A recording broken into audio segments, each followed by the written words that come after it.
جسے وسوسے آتے ہوں وہ کیا کرے؟ دیکھیں، اس میں دو تین چیزیں ہو سکتی ہیں۔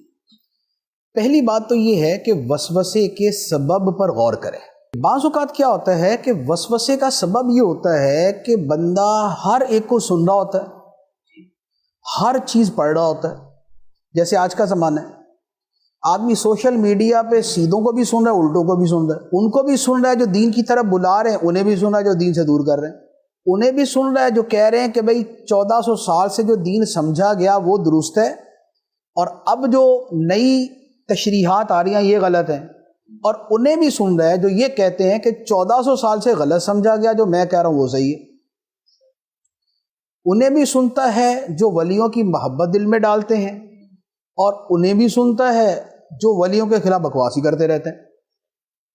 تو ہوتا یہ ہے کہ جب بندہ دو طرح کی آراء سنتا ہے اور دونوں طرح کے دلائل سن رہا ہوتا ہے تو خود آدمی اتنا صاحب علم ہوتا نہیں، تو اب وہ ڈبل مائنڈ ہو جاتا ہے، وہ کنفیوز ہو جاتا ہے، اور پھر کبھی ادھر خیال جا رہا ہے کبھی ادھر خیال جا رہا ہے، اب آ کے کہتا ہے یار مجھے وسوسے آ رہے ہیں۔ تو اس وسوسے کا سبب تھا غلط لوگوں کو سننا یا غلط لوگوں کو پڑھنا۔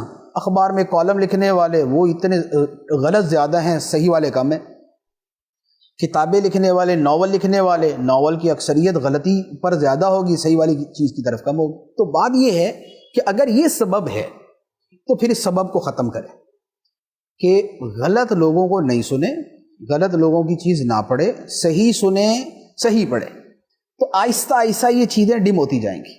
بعض اوقات آدمی جو ہے بری صحبت میں بیٹھتا ہے، کیونکہ ایک تو سوشل میڈیا ہے یا پڑھنا ہے، ایک یہ ہوتا ہے کہ دوستوں کی گیدرنگ ایسی ہے کہ جن کے لیے دین ایمان ایسی کوئی چیز ہی نہیں ہے، جو بھی جملہ بولنا چاہیں بول دیتے ہیں، تو جو ظلمت کا جملہ ہوتا ہے وہ دل میں بھی ظلمت پیدا کرتا ہے۔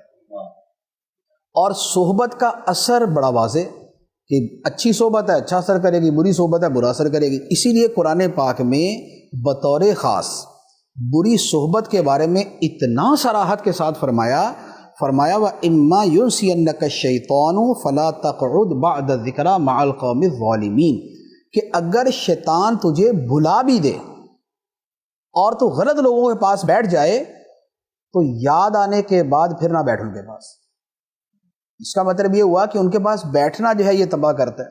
تو اب کیا ہے کہ اگر ہم غلط نہیں پڑھ رہے، غلط نہیں سن رہے، لیکن بیٹھتے ان لوگوں کے پاس ہیں کہ جو کبھی دین کا مذاق اڑا دیتے ہیں، کبھی مولوی کا مذاق اڑا دیتے ہیں، کبھی پیروں کا مذاق اڑا دیتے ہیں، کبھی کوئی موضوع لے کے بیٹھ جاتے ہیں، تو یہ سن سن کے بھی دماغ خراب ہونا شروع ہو جاتا ہے۔ تو یہ بھی ایک وجہ ہوتی۔ تو لہذا جب اسباب کا پتہ چل جائے تو بندہ اسباب سے دور ہو جائے۔ اس کے بعد کیا ہوتا ہے کہ ذکر الہی کی کثرت یہ بہت سے وساوس کو دور کر دیتی، اسی طرح درود پاک کی کثرت بہت سے وساوس کو دور کر دیتی ہے۔ کثرت ذکر کا فائدہ یہ ہے، حدیث مبارک میں ہے کہ شیطان جو ہے بندے کے دل میں آ کے وسوسے ڈالنے لگتا ہے، جب اللہ کا ذکر ہوتا ہے تو بھاگ جاتا ہے وہ۔ اور یہ جو آیت مبارک ہے نا، من شر الوسواس الخناس، کہ میں پناہ مانگتا ہوں وسوسے ڈالنے والے کے شر سے جو خناس ہے۔ خناس کا مطلب ہے کہ جو بھاگم بھاگ آتا ہے اور وسوسے ڈال کے پھر بھاگ جاتا ہے، پھر آتا ہے پھر ڈال کے بھاگ جاتا ہے۔ تو بندہ جب ذکر الہی کرتا ہے تو یہ وسوسے ڈالنے والے شیطان جو ہے اس سے بھاگ جاتے ہیں۔ اور یہی معاملہ درود شریف کا ہے۔ درود شریف بڑا کثرت سے پڑھا جائے تو آہستہ آہستہ جو ہے نا شیطان بھاگنا شروع ہو جاتا ہے، اور دل پر ایمان، سکینہ، اطمینان یہ اترنا شروع ہو جاتا ہے، تو یہ وسوسوں سے جان چھوٹ جاتی ہے۔ باقی یہ ہے کہ اس کے ساتھ وسوسہ دور کرنے کے لیے اعوذ باللہ من الشیطان الرجیم، یا یہ ہے کہ اللہ ربی لا شریک لہ، یا جو ہے سورہ فلق، سورہ ناس، یا آیت الکرسی، تو یہ جو ہے وہ آیات اور وظائف پڑھے جائیں تو اس سے بھی وسوسہ بھاگ جاتا ہے۔ لا حول ولا قوت الا باللہ، اس کے پڑھنے سے بھی وسوسہ دور ہو جاتا ہے۔